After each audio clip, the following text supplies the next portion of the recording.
안녕하세요. 저는 부산에서 20년째 작은 슈퍼마켓을 운영하고 있는 평범한 아내입니다. 아니, 평범하다고 생각했습니다. 올해 50살이 된 저는 매일 새벽 5시에 일어나 마트 문을 열고 밤 10시에 문을 닫는 단순한 일상을 살고 있었어요. 남편과 함께 손님들을 맡고 물건을 정리하고 장부를 쓰는 그런 평범한 살 말이에요. 하지만 얼마 전 남편의 책상 서랍에서 발견한 낡은 공책 하나 때문에 제 인생이 완전히 뒤바뀌어 버렸어요. 아니, 뒤바뀐 정도가 아니라 아예 뒤집어져 버렸습니다. 그날은 평소와 다름없는 화요일이었어요. 남편이 새벽 배송을 나간 사이 저는 집에서 밀린 가사일을 하고 있었죠. 세탁물을 정리하다가 남편 바지 주머니에서 영수증 몇 장을 발견했어요. 늘 그러듯이 가계부에 기록하려고 남편 책상으로 갔는데 서랍을 열어보니 평소에 보지 못했던 공책 하나가 눈에 띄었습니다. 겉표지는 낡고 해져서 언제 산 건지도 알 수 없을 정도였어요. 처음엔 남편이 따로 가계부를 쓰나 싶었죠. 그런데 그 공책을 펼쳐본 순간 온몸에 소름이 돋았습니다. 김민수에게 300만 원 2019년 3월 15일, 박영희에게 500만 원 2019년 7월 20일, 최철호 어머니 병원비 1000만 원 2020년 1월 5일, 이상철 자녀 학원비 200만 원 2020년 4월 10일. 페이지를 넘길 때마다 더 많은 이름들, 더 큰 금액들이 나타났어요. 손이 덜덜 떨려서 숫자를 제대로 읽을 수도 없었죠. 정경숙 전세보증금 800만 원, 강수진 사업자금 600만 원, 조명의 의료비 400만 원, 윤태식 생활비 300만 원. 도대체 이게 뭔가 싶어서 계속 넘겨봤는데 끝이 보이지 않았어요. 10페이지, 20페이지. 마침내 마지막 페이지에 도달했을 때 저는 그 자리에 주저앉을 뻔했습니다. 총액을 대략 계산해보니 무려 1억 2천만 원이었어요. 우리 집 한 채 값에 맞먹는 돈이었거든요. 그것도 남편이 남몰래 빌려준 돈의 기록이었습니다. 이게 뭐지? 혼잣말이 저절로 나왔어요. 우리 마트 월 매출이 겨우 800만 원인데 도대체 어디서 이런 돈이 나온 건지. 머리가 하얘져서 아무 생각도 할 수 없었어요. 그때 현관문이 열리는 소리가 들렸어요. 남편이 배송을 마치고 돌아온 거였죠. 여보, 다녀왔어요. 오늘 배송 물량이 많아서 좀 늦었네. 평소와 다름없는 남편의 목소리였지만 저에겐 완전히 다르게 들렸어요. 15년 동안 함께 살면서도 전혀 몰랐던 남편의 또 다른 얼굴을 본 기분이었거든요. 당신, 이게 뭐야? 떨리는 손으로 그 공책을 들어보였을 때 남편의 얼굴은 순식간에 하얘졌어요. 마치 유령을 본 사람처럼 말이에요. 여보, 그건 1억이 넘어. 1억 2천만 원이야. 우리가 어디서 이런 돈을 구했다고. 목소리가 떨렸어요. 분노보다는 당황스러움이 더 컸죠. 도대체 무슨 일인지 이해가 안 됐거든요. 여보, 진정해. 진정하라고? 어떻게 진정해? 200명이 넘는 사람들에게 1억이 넘는 돈을 빌려줬는데 어떻게 진정하라고? 저는 공책을 펼쳐서 남편에게 보여줬어요. 이 김민수라는 사람 2019년에 300만 원 빌려갔다며? 언제 갚았어? 그게. 박영희는 500만 원, 최철호는 1천만 원. 언제 갚았냐고. 남편은 대답을 못했어요. 그냥 고개만 푹 숙이고 서 있을 뿐이었죠. 대답 좀 해봐. 이 사람들이 언제 갚았어? 아직 못 갚았어. 뭐라고? 아직 다 못 갚았어. 하지만 다들 갚겠다고 했어. 조금만 기다리면. 그 순간 온몸에 힘이 빠졌어요. 설마 했는데 정말이었던 거예요. 그럼 이 1억 2천만 원이 다 떼인 거야? 떼인 게 아니야. 다들 어려운 사정이 있어서 못 갚을 뿐이야. 조금만 기다리면 다 갚을 거야. 조금만? 이 기록을 보니까 2019년부터 시작됐던데 벌써 5년이나 지났잖아. 남편은 할 말이 없었어요. 사실이었거든요. 그럼 이 돈은 도대체 어디서 구한 거야? 우리가 그렇게 부자였나? 내가 모르는 사이에 복권이라도 당첨됐나? 그게. 빨리 말해. 대출. 받았어. 그 한마디에 세상이 무너지는 기분이었어요. 대출? 얼마나? 8천만 원. 8천만 원을 어디서 빌렸는데? 우리 집 담보로. 그 순간 정말 눈앞이 캄캄해졌어요. 우리 집까지 담보로 잡았다니. 미쳤어? 정말 미쳤다고. 우리 집까지 걸고 남 도와주는 게 의리야? 여보, 진정해. 다들 갚겠다고 했어. 조금만 기다리면 다 해결될 거야. 조금만 기다리면? 벌써 몇 년을 기다렸는데. 저는 공책을 다시 펼쳤어요. 날짜를 자세히 보니까 더 화가 났어요. 이 기록들을 보니까 2019년부터 2023년까지 5년 동안 계속 빌려준 거네. 그것도 갚지 않는 사람들이 있는 걸 알면서도. 남편이 더욱 고개를 숙였어요. 이 사람들 연락이라도 돼? 그게 연락 안 되는 거지. 몇 명은 전화번호가 바뀐 것 같아. 바뀐 게 아니라 도망간 거야. 당신을 호구로 본 거라고. 그날 밤 저는 정말 잠을 이룰 수 없었어요. 남편은 제가 화를 내자 거실 소파에서 잤어요. 결혼 후 처음으로 따로 잔 밤이었습니다. 침대에 누워서 온갖 생각이 다 들었어요. 도대체 내가 어떤 남자와 살고 있는 거지? 15년 동안 이런 일을 숨기고 살았다니. 더 무서운 건 앞으로였어요. 집까지 담보로 잡힌 상황에서 그 많은 돈을 어떻게 갚아야 할지. 생각만 해도 막막했어요. 다음 날부터 저는 직접 확인해 보기로 했어요. 공책에 적힌 사람들에게 하나하나 연락을 해보는 거였죠. 남편이 마트에 나가고 나서 저는 그 공책을 펴놓고 전화기를 집어들었어요. 첫 번째 전화 김민수. 2019년 3월에 300만 원을 빌린 사람이었어요. 여보세요? 아무도 받지 않았어요. 몇 번을 더 걸어봤지만 계속 연결음만 들렸죠. 두 번째 전화 박영희. 500만 원을 빌린 사람. 죄송합니다. 현재 사용하지 않는 번호입니다. 자동 응답 메시지였어요. 세 번째 전화 최철호. 어머니 병원비로 1천만 원을 빌린 사람. 죄송합니다. 현재 사용하지 않는 번호입니다. 네 번째, 다섯 번째, 10번째까지도 마찬가지였어요. 연결되는 전화가 하나도 없었어요. 정말 모두 번호를 바꾼 건가? 아니면 혹시나 해서 인터넷으로 이름을 검색해 봤어요. 혹시 연락처를 찾을 수 있을까 해서요. 그런데 더 충격적인 사실을 알게 됐어요. 김민수라는 사람은 2020년에 사기 혐의로 고발된 기사가 있었어요. 여러 사람에게 돈을 빌리고 잠적했다는 내용이었죠. 박영희는 다단계 사업을 하다가 망했다는 소문이 인터넷 게시판에 올라와 있었어요. 이 사람들이 처음부터 사기꾼들이었던 건가? 더 찾아보니까 끔찍한 사실들이 드러났어요. 공책에 적힌 사람들 중 상당수가 사기 전과가 있거나 여러 사람에게 돈을 빌리고 도망간 사람들이었던 거예요. 그제야 이해가 됐어요. 왜 이 사람들이 남편을 찾아왔는지, 왜 그렇게 쉽게 큰 돈을 빌려달라고 했는지. 남편은 완전히 이용당한 거였어요. 착한 마음을 가진 호구로 찍혀서 말이에요. 그나마 연락이 된 사람은 겨우 서너 명뿐이었어요. 그마저도 아, 동철이 누나세요? 안녕하세요. 이상철이라는 사람이었어요. 200만 원을 빌린 사람. 상철 씨, 저번에 빌린 돈 언제 갚을 건가요? 아, 그거요. 조금만 더 기다려주세요. 요즘 사업이 잘 안 되어서. 언제까지요? 다음 달. 아니, 다다음 달에는 꼭 갚을게요. 뻔한 거짓말이었어요. 목소리부터 확신이 없었거든요. 정경숙이라는 사람에게도 전화했어요. 누나, 미안해요. 정말 갚고 싶은데. 아직 여건이 언제 될까요? 조금만 더 기다려주세요. 모두 비슷한 말만 반복했어요. 갚을 의지도 구체적인 계획도 없어 보였죠. 저녁에 남편이 돌아왔을 때 저는 그 결과를 알려줬어요. 당신이 돈 빌려준 사람들한테 다 연락해봤어. 그래서 200명 중에 연락되는 사람이 겨우 3명이야. 나머지는 다 번호가 바뀌었거나 아예 받지를 않아. 남편의 얼굴이 창백해졌어요. 그리고 그 3명도 갚을 생각이 전혀 없어. 다들 핑계만 대더라고. 그럴 리가. 다들 좋은 사람들인데. 좋은 사람들?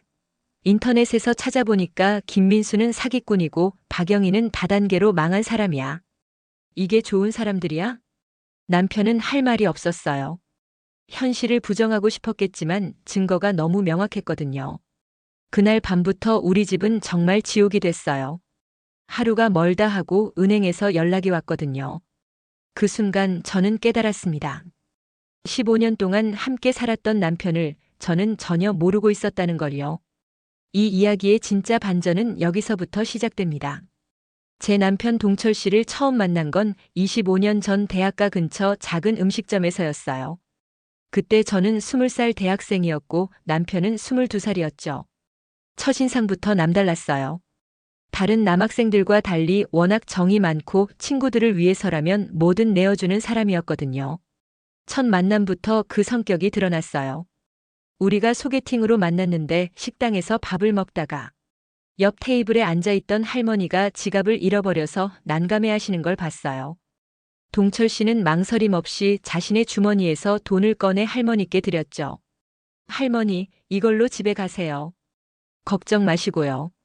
그 모습을 보고 저는 가슴이 뭉클했어요. 저 사람은 정말 마음이 따뜻한 사람이구나 싶었죠.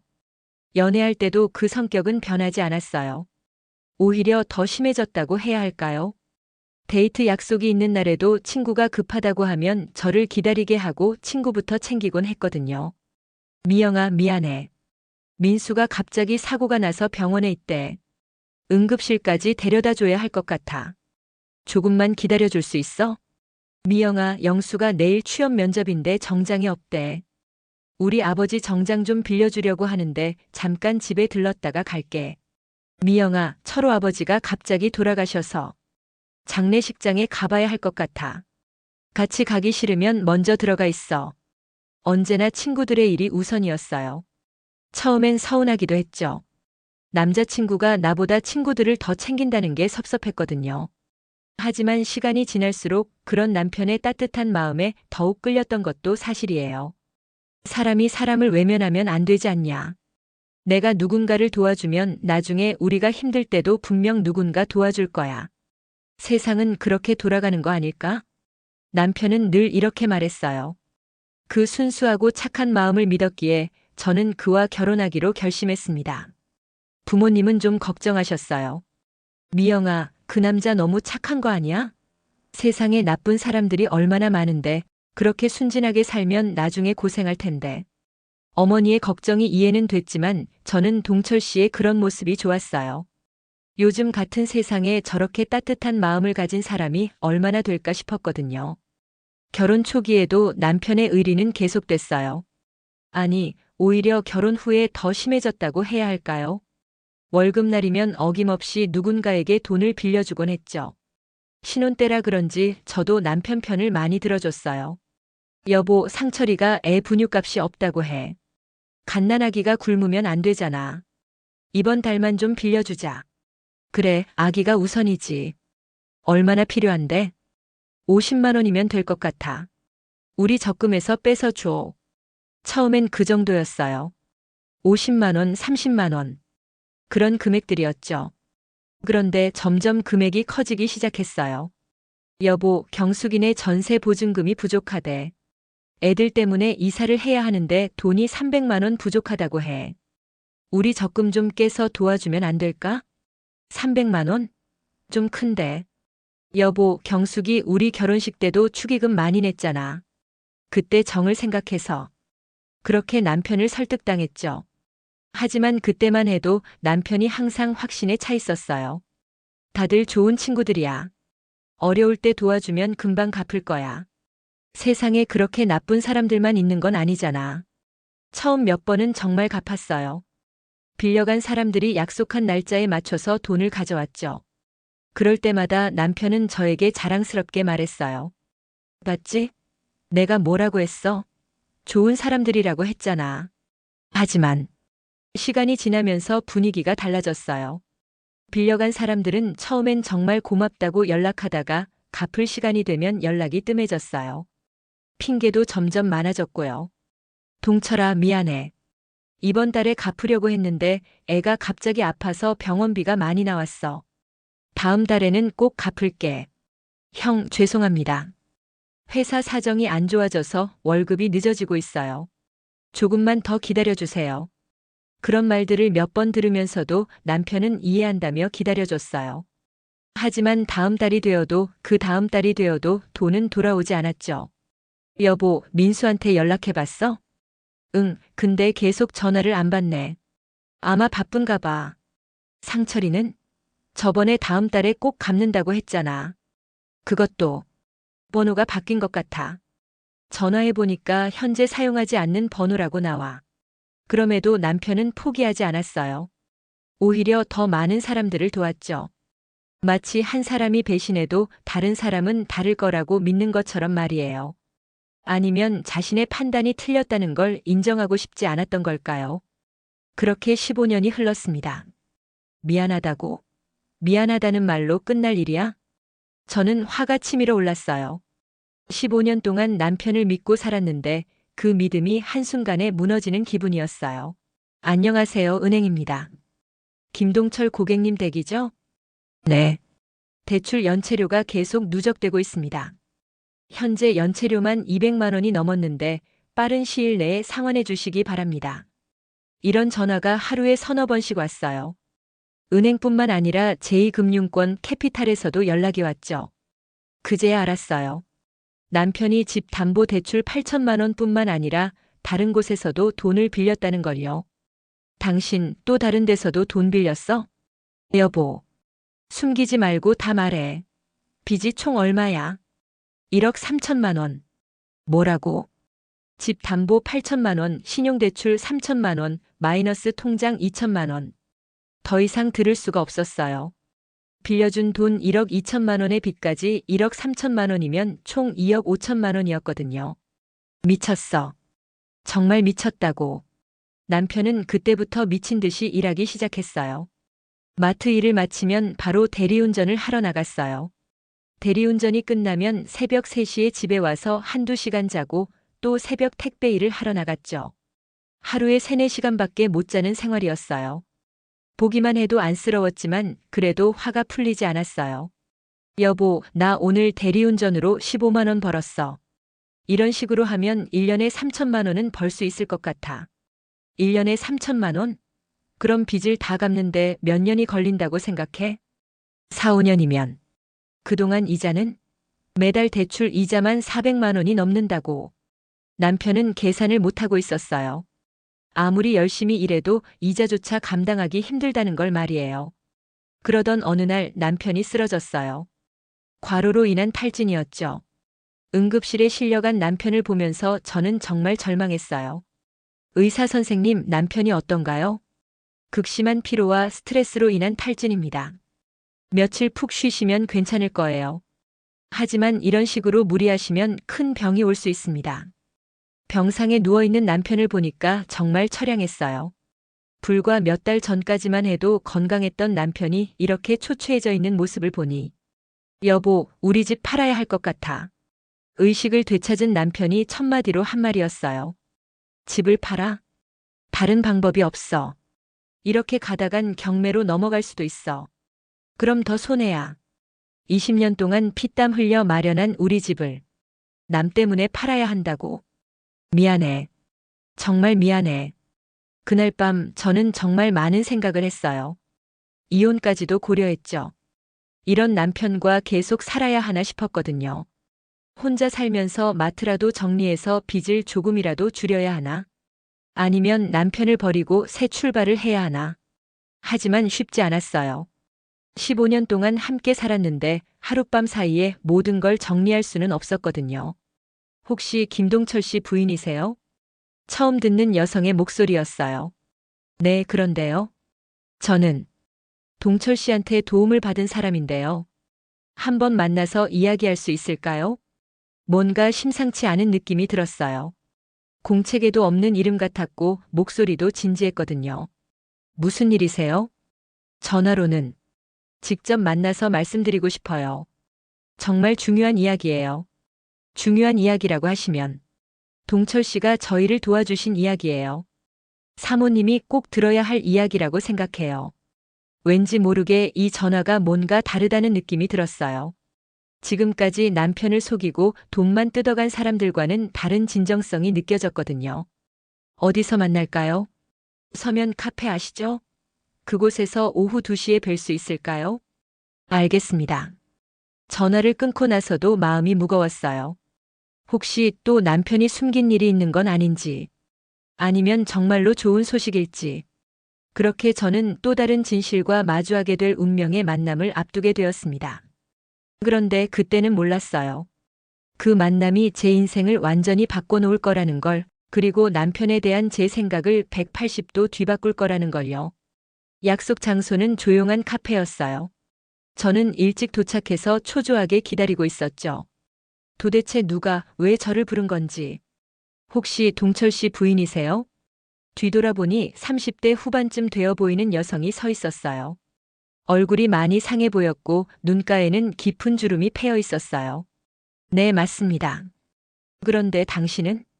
저는 한미영이라고 해요. 동철 씨한테 정말 큰 도움을 받았어요. 그 순간 가슴이 철렁했어요. 혹시 또 다른 사람에게 돈을 빌려준 건 아닌지. 무슨 도움을요? 미영 씨는 잠시 망설이더니 가방에서 두꺼운 봉투를 꺼냈어요. 이거 받아주세요. 이게 뭐죠? 동철 씨가 저희 민지 수술비로 내주신 돈이에요. 2천만 원. 이제야 다 갚을 수 있게 됐어요. 순간 머리가 멍해졌어요. 2천만 원? 공책에도 없던 금액이었거든요. 수술비라고요? 네. 저희 딸이 심장병이었어요. 수술하지 않으면 죽을 수도 있다고 했는데 저는 미혼모라 돈이 없었거든요. 미영 씨의 목소리가 떨렸어요. 그때 마트에서 울고 있는데 동철 씨가 뭔 일이냐고 물어보셨어요. 처음엔 말하기 창피했는데 너무 간절해서 털어놨죠.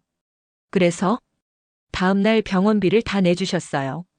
당신 같은 사람은 처음 봤다면서. 저는 말문이 막혔어요. 남편이 그런 일까지 했다니. 그런데 왜 이제서야 갚으시는 거예요? 사실은 제가 좀 잘못 생각했어요. 미영 씨가 고개를 숙였어요. 처음엔 정말 고마웠는데 시간이 지나니까 욕심이 났어요. 어차피 부자일 텐데 조금 더 늦게 갚아도 되지 않을까 싶었거든요. 네. 그런데 며칠 전에 우연히 동철 씨가 새벽에 대리운전 하는 걸 봤어요. 그것도 비 오는 날에. 미영 씨의 눈에 눈물이 고였어요. 알아보니까 저 때문에 빚이 생겼다는 거예요. 그래서 밤낮 없이 일하고 계신다고. 정말 죄송해서. 그제야 이해가 됐어요. 남편이 왜 그렇게 힘들어했는지, 왜 매일 늦게 들어왔는지. 그 후로 신기한 일들이 연달아 일어났어요. 미영 씨를 만나고 일주일 뒤 또 다른 전화가 걸려왔거든요. 동철이 형수님이시죠? 저는 최철호라고 하는데요. 공책에서 봤던 이름이었어요. 어머니 병원비 1,000만 원을 빌린 사람. 아, 최철호 씨. 형수님 정말 죄송합니다. 이제야 연락드려서. 어머니가 편찮으셔서 한동안 정신이 없었어요. 어머니 상태는 어떠세요? 다행히 많이 좋아지셨어요. 동철이 형 덕분이에요. 그때 그 돈이 없었으면 어머니는 이미 세상에 안 계셨을 거예요. 철호 씨도 봉투를 가지고 왔어요. 1천만 원이 그대로 들어있었죠. 형수님 정말 미안합니다. 사실 작년부터 갚을 수 있었는데 제가 좀 게을러서 이상했어요. 갑자기 왜 이런 일들이 연달아 일어나는 걸까요? 그 궁금증은 며칠 뒤 풀렸어요. 세 번째 전화를 받으면서요. 형수님, 저는 김민수예요. 아, 가장 먼저 돈을 빌렸던 사람이었어요. 형수님, 사실은 저희가 단체 채팅방이 있어요. 네. 동철이 형한테 도움받은 사람들끼리요. 그런데 며칠 전에 미영이가 올린 글을 보고 다들 정신이 번쩍 들었어요. 무슨 글이요? 형이 저희 때문에 고생하고 계신다는 글이요. 집까지 담보로 잡고 밤낮으로 일한다고. 그걸 보고 정말 부끄러웠어요. 그제야 모든 게 이해됐어요. 미영 씨가 다른 사람들에게도 알린 거였죠. 형수님, 저희가 정말 나쁜 인간들이었어요. 형은 저희를 가족처럼 생각하고 도와주셨는데 저희는. 민수 씨의 목소리가 떨렸어요. 이번 주 안에 다 찾아뵐게요. 정말 죄송합니다. 그렇게 일주일 사이에 공책에 적힌 사람들이 하나둘씩 찾아왔어요. 어떤 사람은 이자까지 붙여서 어떤 사람은 감사의 선물까지 가져와서요. 형수님 정말 죄송해요. 그때 그 돈이 없었으면 저희 아이가. 형수님, 동철이 형은 저희 가족의 은인이에요. 늦어서 정말 미안합니다. 신기했어요. 연락 두절됐던 사람들이 모두 나타난 거예요. 심지어 번호가 바뀐 사람들까지도요. 마침내 공책에 적힌 돈이 거의 다 돌아왔어요. 1억 2천만 원 중에서 1억 1천만 원이나 회수된 거죠. 여보, 정말 미안했어. 내가 너무 무책임했다. 남편이 눈물을 흘리며 사과했어요. 사람들이 갚지 않는 게 아니라 내가 너무 성급했던 것 같아. 좀 더 기다렸어야 했는데. 저도 감동했어요. 남편의 의리가 헛된 게 아니었다는 걸 깨달았거든요. 그런데 이야기는 여기서 끝나지 않았어요. 며칠 후 또 한 통의 전화가 걸려왔거든요. 이번에는 여성의 목소리였는데 왠지 낯익은 느낌이었어요. 혹시 동철 씨 부인이세요? 네, 그런데요. 저는 이정혜라고 해요. 동철 씨와 오래된 사이예요. 순간 심장이 멎는 것 같았어요. 이정혜. 들어봤던 이름이었거든요. 남편이 가끔 옛날 이야기할 때 나왔던 동철 씨의 첫사랑이세요? 전화기 너머로 한숨 소리가 들렸어요. 네, 맞아요. 한번 만나서 이야기할 수 있을까요? 정말 중요한 이야기가 있어요. 이틀 후 저는 정혜 씨를 만났어요. 예전에 남편이 보여줬던 사진보다 많이 늙어 보였지만 여전히 아름다운 여성이었어요. 만나주셔서 고마워요. 무슨 일이세요? 정혜 씨는 한참을 망설이더니 조심스럽게 입을 열었어요. 사실은 동철 씨가 저를 도와주고 계세요. 가슴이 덜컥했어요. 어떻게 도와주시는데요? 제가 아이를 혼자 키우고 있거든요. 네. 10년 전에 이혼했어요. 남편이 도박을 해서 그 후로 아이와 단둘이 살고 있는데 형편이 너무 어려웠어요. 정혜 씨의 목소리가 떨렸어요. 그래서 동철 씨에게 연락했어요. 예정을 생각해서 좀 도와달라고. 그래서 매달 50만 원씩 아이 양육비를 보내주고 계세요. 머리가 하얘졌어요. 매달 50만 원씩이면 지금까지 얼마나 많은 돈을. 혹시 그 아이가. 아니에요. 정혜 씨가 제 말을 가로막았어요. 동철 씨 아이가 아니에요. 확실해요. 그럼 왜? 처음엔 저도 그렇게 말했어요. 동철 씨 아이라고. 미안하지만 정말 급해서 거짓말을 했어요. 정혜 씨가 고개를 숙였어요. 하지만 동철 씨는 알고 계셨어요.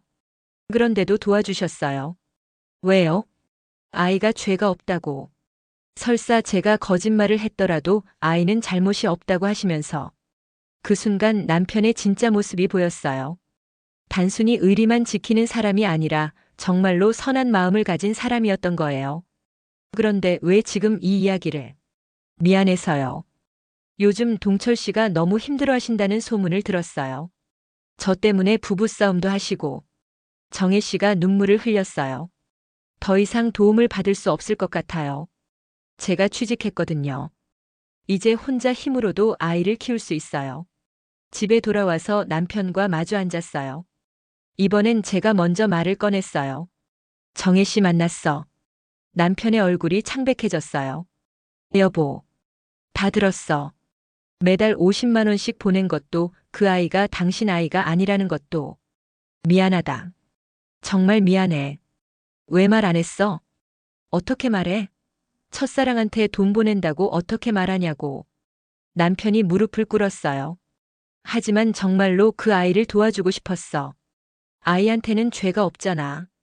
그 순간 저는 깨달았어요. 남편이 숨긴 건 바람을 피워서가 아니라 제가 오해할까봐 숨긴 거였다는 걸요. 당신, 정말 바보야. 미안해. 정말 미안해. 바보라고 했지 나쁘다고 한 건 아니야. 남편이 고개를 들었어요. 여보?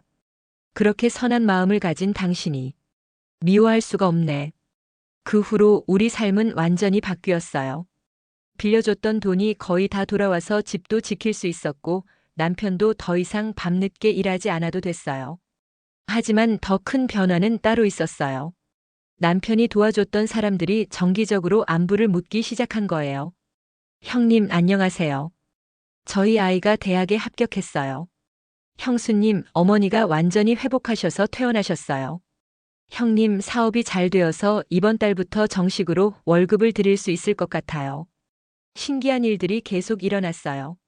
남편이 도와줬던 사람들 중 몇 명은 사업이 잘 되기 시작했고, 그들이 다시 남편에게 일자리를 제안하기도 했어요.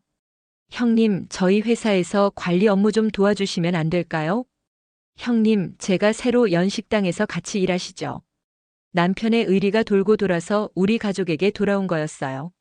몇 달 후 우리는 슈퍼마켓을 정리하고 더 큰 사업을 시작할 수 있었어요.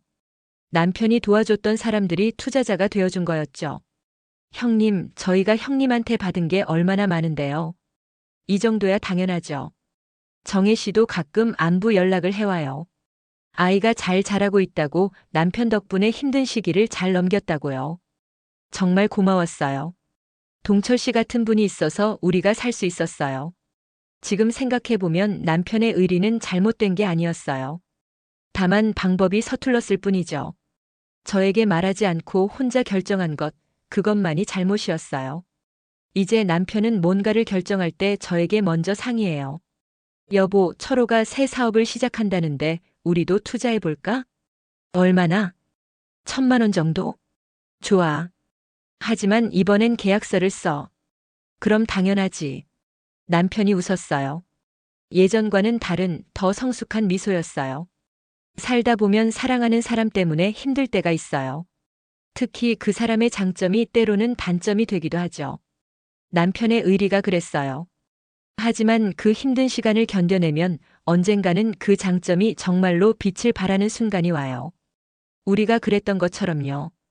지금 우리는 남편이 도와줬던 사람들과 함께 큰 가족을 이뤘어요. 명절에는 모두 모여서 식사도 하고 서로의 자녀들이 형제처럼 지내기도 해요. 형수님, 정말 복 받으실 거예요. 이런 남편 둔 게 얼마나 큰 행운인지. 미영 씨가 그런 말을 할 때면 저도 그렇게 생각해요. 정말 복 받은 여자라고요. 물론 아직도 가끔 남편이 누군가를 도와주려고 할 때가 있어요. 하지만 이제는 달라요. 저와 상의하고 가족 먼저 생각하고 그 다음에 남을 도와줘요. 여보, 민수가 또 사업 자금이 필요하다는데. 얼마나? 500만 원. 우리 여유분은 얼마나 있어? 1천만 원 정도? 그럼 절반만 빌려줘. 나머지는 우리 비상금으로 남겨두고. 알겠어. 이렇게 서로 의논하고 결정하는 지금이 저는 훨씬 좋아요. 결혼이라는 건 서로 다른 두 사람이 만나서 하나가 되어가는 과정이에요. 그 과정에서 때로는 상처받고, 때로는 실망하고, 때로는 절망하기도 하죠. 하지만 그 모든 걸 견뎌내고 나면 진짜 가족이 된다는 걸 저는 이제 알아요. 남편의 비밀 장부는 처음엔 저를 절망하게 만들었지만 결국엔 저희를 더 큰 행복으로 이끌어준 것 같아요. 지금도 남편은 의리 있는 사람이에요. 하지만 이제는 가족을 가장 먼저 생각하는 남편이기도 하죠. 그리고 저는 그런 남편을 진심으로 자랑스러워해요. 여러분도 사랑하는 사람 때문에 힘든 시간을 보내고 계신다면 조금만 더 기다려보세요. 진짜 사랑이라면 그 어려움도 언젠가는 축복이 될 거예요. 저희처럼 말이에요.